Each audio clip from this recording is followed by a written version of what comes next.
40대 연예기획사 관계자가 미성년자를 상습 성폭행한 혐의로 고소를 당했습니다. 16살 여중생을 성폭행하고 임신, 출산까지 하게 만든 40대 김 씨. 입이 10개라도 할 말이 없을 것 같은데 억울하답니다. 이 사건으로 1심에서 12년형을 선고받고 수감 중인 그는 이렇게 말합니다. 정말 진짜 자기만지 알았어. 그러니까 제발 좀 믿어주시고요. 정말 그 사람이 좋아했고요. 그 사람 사랑했고 그 사람이 더 많이 좋아했고 사랑했어요. 그리고 끝까지 그 사람 찍어주려고 했고. 27살이나 차이 나는 딸 같은 16살 소녀와 사랑에 빠졌을 뿐이라는데요. 그 사람이 저를 좋아할 수밖에 없었던 그런 부분들이 꽤 없었다고 생각을 하세요. 여기에 그 집에 있는 동안 4개월 동안은 임신한 몸으로 면회를 왔다고 하면 김 씨의 성폭행 사건은 2012년 9월 피해 여중생 부모의 고소로 세상에 알려졌습니다. 힘든 수사였답니다. 김 씨가 경찰 조사 과정에서도 성폭행이 아닌 서로 사랑한 거라며 무죄를 주장했기 때문인데요. 중학생이었고 사랑이라는 받지 않지 않나. 자기는 절대 강간이 아니다라고 이렇게 주장을 했었죠. 서로 좋아했습니다. 김 씨의 사랑 타령이 거짓이라는 걸 밝히고 구속하기까지 6개월이라는 긴 시간이 걸렸답니다. 그 심정이나 이런 걸 정확히 전달을 하는 거 보면 이제 우리가 진술의 신빙성이라고 그러잖아요. 근데 이게 계속 거짓말을 하기가 힘들어요. 피해자의 진실되고 일관된 진술로 힘겹게 마무리된 듯 보였던 여중생 성폭행 사건. 하지만 그걸로 끝난 것이 아니었습니다. 가해자 김 씨가 3년이 지난 지금까지도 사랑이었다 주장하고 있기 때문인데요. 이제 19살이 된 피해자 영주 양은 계속되고 있는 김 씨의 사랑 타령 때문에 아직도 끔찍했던 3년 전 악몽 속에 갇혀 있다고 했습니다. 일단 알아볼까 봐 하는 문제도 있고, 그리고 여자로 사귀는 게 좀 싫어서 그래서 짧게 나는 이제 앞으로 절대 여자처럼 안 살 거니까 남자처럼 살 거라고. 남자면은 아무도 나를 못 건드린다 이렇게 뭐 이런 식으로 생각을 하고 있으면서 소녀의 평범한 일상을 지워버린 단역 배우 출신의 연예 기획자 김 씨. 영주 양이 그를 처음 만난 건 병원이었습니다. 저한테 너 얼굴도 예쁘고 귀여우니까 연예인 해보는 게 어떠냐고. 교통사고로 다리를 다쳐 입원 중이었던 영주 양에게 연예인을 시켜주겠다며 접근한 김 씨. 그의 첫인상은 자상하고 능력 있는 기획사 사장님이었답니다. 영주 양의 어려운 가정 형편에 대해 자세히 물으며 연예인으로 성공할 때까지 든든한 후원자가 되어주겠다 약속했다는데요. 자기가 뭐 수술비를 대주겠대요. 그러면서 자기가 대학 등록금도 대주겠대요. 조금도 의심하지 않았던 기획사 사장님. 하지만 그는 4번째 만남에서 추악한 본 모습을 드러냈습니다. 영화 수사해봐준다 그래서 전 진짜인 줄 알고 나갔었거든요. 거기서 주차장에 차를 세우는 거예요. 세워서 갑자기 성폭행을 했어요. 성폭행하고 나서 병원에 데려다주면서 누구한테도 얘기하지 말라고 협박했거든요, 저한테. 첫 성폭행 뒤에도 김 씨는 영주 양에게 계속 연락을 했답니다. 전화를 받지 않으면 문자로 협박하고 학원 앞까지 찾아왔다는 김 씨. 그렇게 반복된 그와의 만남은 180여 차례의 성폭행으로 이어졌습니다. 그리고 제가 그 가해자한테 생리 안 한다고 그랬더니 병원에 데려간 거예요. 갔더니 임신 16주라고 엄마나 누구한테도 얘기하지 말고 가출하라고 했어요. 가출하고 낙태하고 들어가라고. 가출하고 다시 집에 가야겠다 이런 생각 안 했어요? 어딜 나가든 간에 저를 데리고 나갔거든요.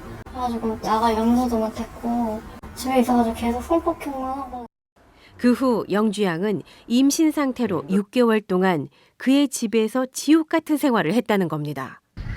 하지만 김 씨의 누나는 이 모든 것이 영주 양의 발칙한 거짓말이라 주장합니다. 걔요 어른을 갖고 동물애예요. 어른을 갖고 노는 애라고요. 전 만나게 된 경위 알죠? 병원에 갇혀갖고 입원해 있었고 첫눈에 갔다 그랬어요. 영주양이 오히려 김 씨를 좋아했답니다. 그와 함께 살겠다며 가출까지 했다는 겁니다. 아직 어리니 집에 돌아가라 설득도 여러 번 했지만 소용이 없었답니다. 지금 진정으로 제 동생 없으면 죽는다고 그랬어요. 저는 오빠 하루에도 못 보면은 저는 죽어요. 썼던 편지 내용들이 있지 않습니까? 그거는 본인이 쓴 거잖아요. 본인이 쓴 거니까 누가 이렇게 뭐 속일 수가 없는 거잖아요. 영주양이 김 씨에게 쓴 편지가 무려 150여 통이나 있다는 겁니다. 사랑한다는 고백과 애정어린 표현이 가득한 편지는 진짜 연인들이 주고받은 연애 편지 같습니다. 도대체 어떻게 된 일일까요? 김 씨 누나의 주장대로 이 150통의 편지들을 영주양이 직접 쓴 걸까요? 사랑한다, 좋아한다 뭐 그런 식으로 쓰게 했어요. 제가 서준에 반장만 쓴 적이 있었거든요.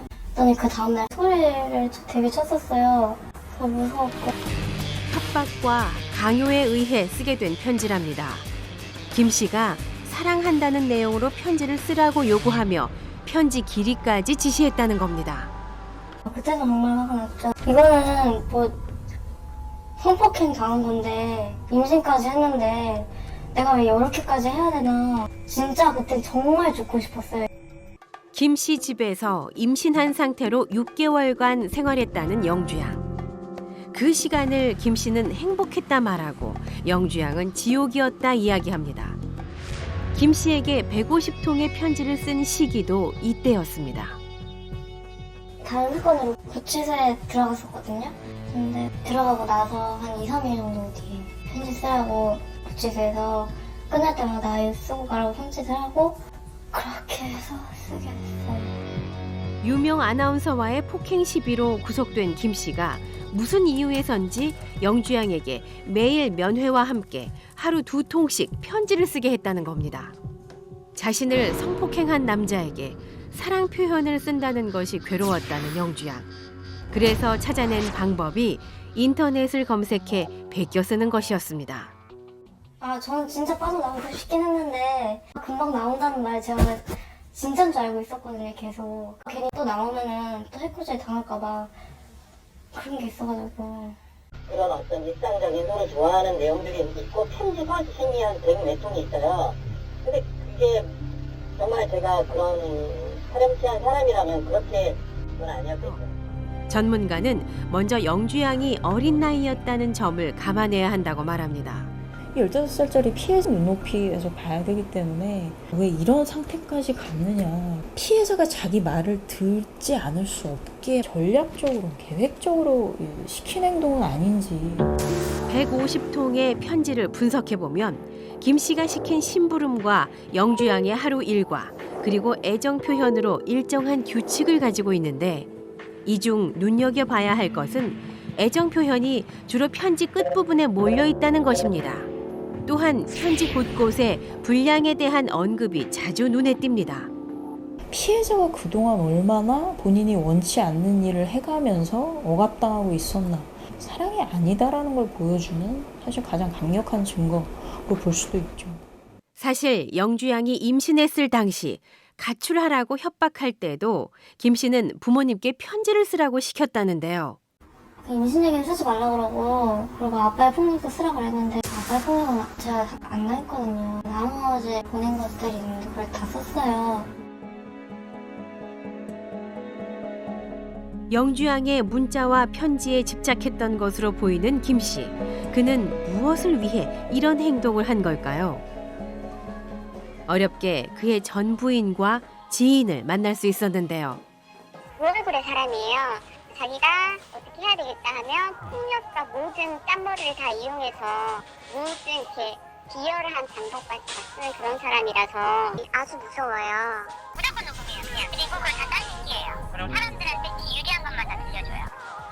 고소한 기록을 찾아볼 수 있다면 아마 정말 우리나라에서 넘버 몇 번에는 들 만큼 정말 많이 들어가 있는 사람이고.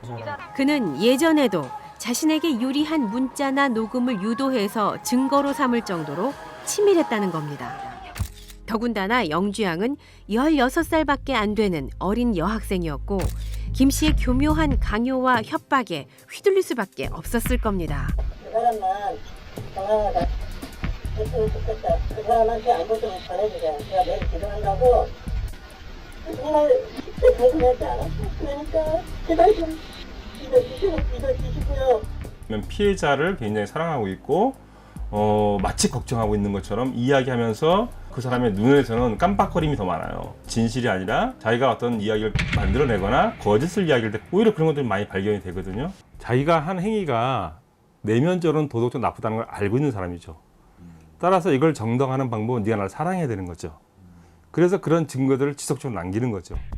전문가는 영주양의 편지 150여 통이 성폭행 사건에 대비한 김 씨의 증거물일 가능성이 높다고 말합니다. 그리고 실제 1심 재판에서 김 씨는 이 편지들을 사랑의 증거라고 주장했습니다.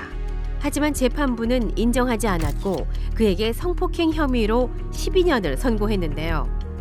그 후 억울하다며 항소를 한 김 씨. 이번에도 영주양의 편지를 사랑의 증거로 제출했습니다. 김 씨를 용서할 수 없다는 영주양. 사랑해서 그렇게 이렇게 됐다. 그게 제일 용서할 수 없죠. 다시는 보고 싶지도 않고. 다른 사람이 있으니까. 분명한 건 진실된 사랑이란 한쪽의 일방적인 폭행과 억압으론 절대 만들거나 꾸밀 수 없다는 겁니다.